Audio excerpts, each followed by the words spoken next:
misooma jaalaka biyya biqiltuu magartee halkanii fi guyyaa biyya hundaaf raabsee dhaabee waliin gaya Adama baaseena eenyuu isaa gaya Daayyooti laalina biqiltuu mamaa Illeensa harkisaa bineensootaaf galmaa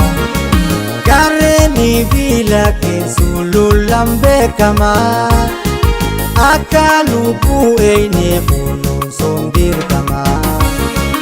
Sanyii fi biqiltuu goota haramayaa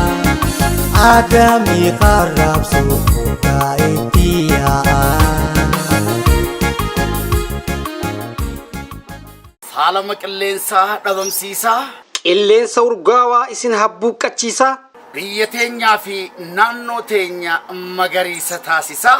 biqiltuu dhaabuun murteessaa warreen biqiltuu dhaabuudhaafis ta'e bakka buutanii raabsuu barbaaddaniifis hulaan keenya banaadha teessoon teenya magaalaa Haramayaa waajjira abbaa taa'itaa galiiwwan Haramayaa cinaadhatti argamna walii wajjiin taanee faalama qilleensaa dhabamsiisnee naannoo teenya magariisa haa taasisnu